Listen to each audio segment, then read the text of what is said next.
Ayun guys, so short vlog tayo ngayon. So kamustahin natin tong Mountain Peak Expert T3000 to after almost a year.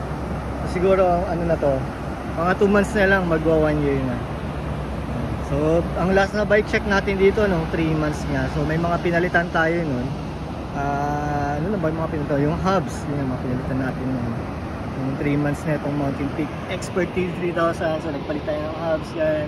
Tapos dinagdagan natin tong bar dito, and tapos pinalitan natin ng gulong. So nag CST corporal tayo na yun. So ngayon guys, so nagpalit tayo ng, ginawa na natin siyang gravel setup na siya. So tinanggal ko na yung Sora niya. So ang pinalit natin si Fantasy. Ayan, Fantasy GC. So naging ano na siya, 11 speed. Tapos sinanggal ko na rin yung 2x niya. So naging 40-10. So 42T. Yan. Hindi ko alam kung anong tawag dyan sa chainring na yan eh. Pero yan, ito yung crankset natin, Racework. So ito, pwede kong palitan to ng, pag kunwari gusto kong taasan, yung so papalitan mo na lang yung crankset niya. Pero hindi ko alam, GPX na tawag nila dito, pero hindi ko sure.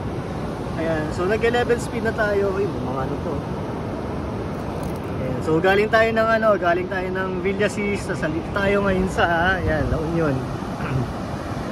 Tama ba? Lingga yan. Ako, kalimutan ko na. Ayun, basta yan. So, nag-bike tayo 50 kilometers from Villasis to La Union. Yan, to dito sa beach na to. So yan, nag-gravel setup na tayo kasi ang purpose niyan, aakyat tayo ng Tinok this January. Ay, nga pala no, siya 3 months. So almost 3 months pala. Hindi almost 3 months. Magti 3 months na lang. Tama ba sinasabi ko? Siya, nahilo na ako. 3 months na lang, 1 year na itong bike natin. So yan, ano pa nga ba yung pinalitan ko? So ito nga, nag 11 speed na tayo. So nag-prep lang ako para makakyat tayo ng Tinok. So yan, nag Ferrino Fantasy tayo. So 1x11 setup. Tapos nag Ferrino hydraulics na rin. Yan. So iba na rin yung disc brake natin. Ayun. Ano ba tong disc brake natin? Sagmit. Yan. So siya pa rin naman yung ano natin, CST Corporal. And naka ano to, 735cc. So yan. So isa sa mga ano natin, crankset natin, kasi dati square type to. So yan, naging ano na, naging hollow tech na. So kasama siya sa Racework. Yan, Racework Aspire. So 42T. Yan yung crankset natin. Tapos same pa rin yung pedal natin doon. Hindi ko lang alam kung same pa rin, nagpalit na rin ata ako. Pero yan, CX5. Hindi ako nag-clicks. So siya pa rin. Yan, yan pa rin yung sapatos ko. So ang size natin 11 to ano ba to? Ilan ba to?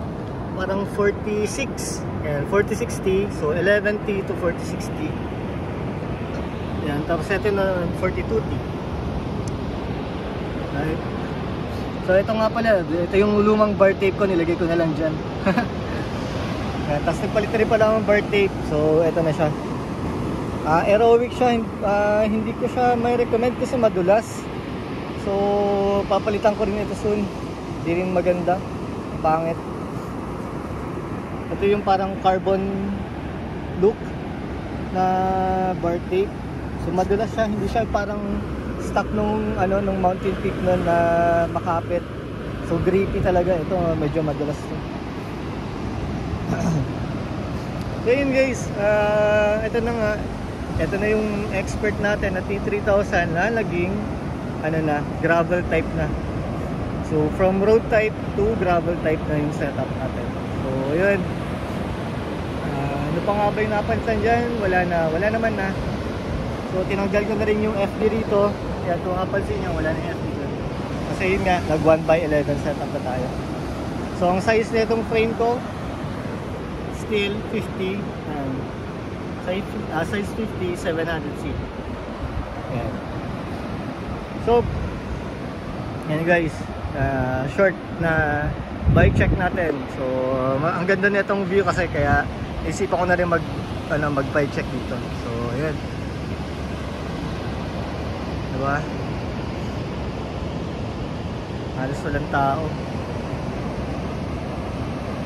Alright. So, kung siguro mga tanong nyo, bakit ako nagpalit ng hydraulic from mechanical to hydraulic, ang masasabi ko lang dito kasi nag-ano na rin ako, nag full hydraulic na ako sa mountain bike ko na Mountain Peak Expert or Explorer 4000. So yun, full hydraulic yun, MT200. Ang masasabi ko lang dyan sa Ferrino na hydraulic, parang hybrid siya. Ramdam naman yung yung difference from mechanical to hydraulic, pero malayo yung feeling from full hydraulic talaga. Pero ibang-iba yung pakiramdam, ibang-iba yung braking pagdating sa hybrid. So parang kapit ka agad, kung nag-brake ako, kumakapit ka agad. So parang hindi ko maramdaman yung parang pag nag-brake ako sa mechanical, medyo maandar pa ng konti. Kahit higpitan ko, kahit sobrang sikip na, medyo may pa. Dito sa hydraulic, kumakapit siya agad. So ayun. Pero iba pa rin pag full hydraulic ka. Ayun guys. So I think okay naman. Wala rin akong, hindi ko rin masabing okay na okay, pero ramdam naman yung difference. So mag-i-stick ako dyan sa ganyang setup. Okay na ako dyan sa hybrid, kasi hesitant ako nun mag hybrid, kasi yun nga, feeling ko parang hindi rin maganda yung feeling na naka-hybrid ka. Pero yun pala, nung sinubukan ko na, okay pala, may difference din pala. So ramdam din naman yung difference niya. So ayun guys, so okay na. Ayan.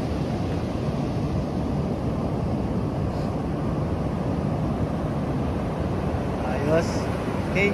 So itong setup na to, ni-ready ko lang for Tinok sa January 3 and 4. Akit tayo ng Tinok. Ang starting point natin sa Baguio.